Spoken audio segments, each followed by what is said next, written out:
Hello students, हमारी class का time हो गया है। हम क्लास स्टार्ट करते हैं।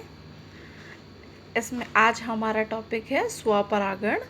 किसी पुष्प के परागकण उसी पुष्प के वर्तिकाग्र या अन्य पुष्प के वर्तिकाग्र पर या उसी जाति के अन्य पादप के पुष्प के वर्तिकाग्र पर पहुँचने को स्वपरागण कहते हैं। इसके लाभ हैं, इससे पेड़ की शुद्धता बनी रहती है, इसमें अधिक परागकणों की आवश्यकता नहीं होती, इसमें सुगंध, मधु आदि आकर्षण की आवश्यकता नहीं होती है। इसकी हानियाँ देखें। इससे उत्पन्न बीज संख्या में कम व छोटे होते हैं, बीजों को पकने में अधिक समय लगता है, नई तथा स्वस्थ किस्म का निर्माण नहीं हो पाता है। परपरागण, जब एक पुष्प के परागकण लिंगी जनन द्वारा उत्पन्न उसी जाति के अन्य पादप के वर्तिकाग्र पर विभिन्न माध्यमों से पहुँचते हैं, उसे परपरागण कहते हैं। यानी किसी और माध्यम से पहुँचते हैं तो उसे हम क्या कहेंगे? परपरागण। एग्जाम्पल पपीता, मक्का। विधियाँ देखें। कीटों द्वारा। कीटों को आकर्षित करने के लिए पादपों में विशेषताएं होती हैं, जैसे पुष्पों का रंग, सुगंध, मकरंद आदि। इसके एग्जाम्पल हैं अंजीर, पीपल। वायु द्वारा परागण, जो पुष्प छोटे व समूह में लगे हों, सुगंध, मकरंद, रंग का अभाव हो, इनकी वर्तिकाग्र खुरदरी एवं चिपचिपी होती है तथा परागकण हल्के होते हैं। वायु द्वारा परागण होता है। एग्जाम्पल है गेहूँ, मक्का, ज्वार। जल द्वारा परागण, जल में उगने वाले पादपों में होता है। इससे परागकण जल सतह पर तैरते हुए मादा पुष्प के संपर्क में आ जाते हैं। एग्जाम्पल है हाइड्रिला, कमल, जल लिली। जंतु परागण, कुछ पादपों में परागण जो है घोंघों, पक्षियों, चमगादड़ आदि की सहायता से होता है। जैसे इसका एग्जाम्पल है सेमल, कदम्ब, बिगोनिया। इसके लाभ देखें। पर परागण से नई जातियां उत्पन्न होती हैं, बीज संख्या में अधिक और स्वस्थ होते हैं। कृत्रिम पर परागण के फलस्वरूप रोग प्रतिरोधी प्रजातियां विकसित होती हैं। हानि, परागकण अधिक संख्या में बनते हैं और व्यर्थ होते हैं।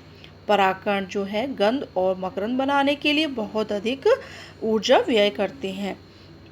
पर परागण के लिए कीट, वायु, जल, पक्षी आदि पर निर्भर रहना होता है।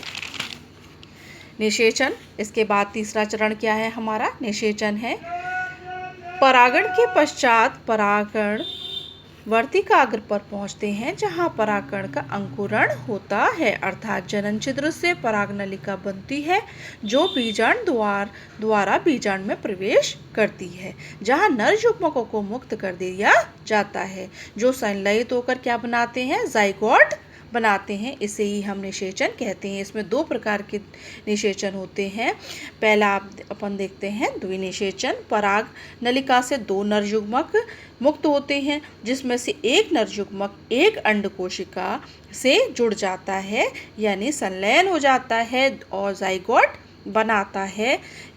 ये द्विनिषेचन कहलाता है। त्रिक-निषेचन, दूसरा नर युग्मक दो ध्रुवित कोशिकाओं के केंद्रक के संयुग्मन से त्रिगुणित जाइगोट बनाता है, तो ये त्रिक संलयन कहलाता है। जैसे कि ये नर, या हम इसकी अनुप्रस्थ काट देखें, इसमें से दो नर युग्मक हैं, इसमें से एक नर युग्मक ने क्या किया? अंड कोशिका की, ये बीच वाली बड़ी कोशिका, ये अंड कोशिका से संयोग कर लिया, तो ये द्विनिषेचन हो गया। ये दूसरा नर युग्मक जो है, इससे ये जो आपका द्वितीयक केंद्रक है, इससे इसने संयोग किया और ये त्रिक संलयन कहलाता है। निषेचन के पश्चात होने वाले परिवर्तन, बाह्य दल मुरझाकर गिर जाता है, दल भी मुरझाकर गिर जाता है। अंडाशय व अंडाशय भित्तियाँ जो है, अंडाशय फल में, अंडाशय भित्ति जो है वो फल भित्ति में तब्दील हो जाती है। बीजांड जो है बीज का निर्माण करता है। अंडद्वार जो है वो बीज द्वार बनाता है। बीजांड का नष्ट हो जाता है। भ्रूण कोश में हम चेंजेस देखें, अंड कोशिका जो है वो भ्रूण बनाती है। सहायक कोशिका कोशिका नष्ट हो जाती है, प्रतिमुख कोशिका नष्ट हो जाती है, द्वितीय केंद्रक जो है भ्रूणपोष का निर्माण कर लेता है। फल तथा बीज का निर्माण, इसमें देखें चौथा चरण जो है अंडाशय फल बनाता है, बीजांड बीज बनाता है, परिपक्व अंडाशय से फल सत्य फल बनता है। पुष्प के अन्य भाग से फल निर्माण कूट फल बना कहलाते हैं। इनको क्या कहते हैं, जो और भागों से पुष्प से ना बनकर अन्य भागों से फल का निर्माण होता है वो क्या कहलाते हैं, आपके कूट फल कहलाते हैं। बीज के प्रकार देखें, ये दो हैं इसके।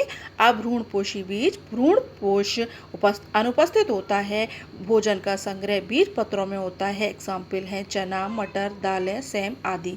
भ्रूणपोषी बीज, भ्रूणपोष में भोजन संग्रहित रहता है, बीज पत्र पतले होते हैं। एग्जाम्पल है मक्का, गेहूँ। बीजों का अंकुरण दो तरीके से होता है, भूम्योपारिक और अधोभूमिक। भूम्योपारिक, इस प्रकार के अंकुरण में बीज पत्र भूमि के बाहर निकल आते हैं। एग्जाम्पल है सेम और अरंडी। जब बीज पत्र अंकुरण के समय भूमि के अंदर ही रह जाते हैं, केवल प्रांकुर ही भूमि के बाहर आता है, चना, मक्का। ठीक है।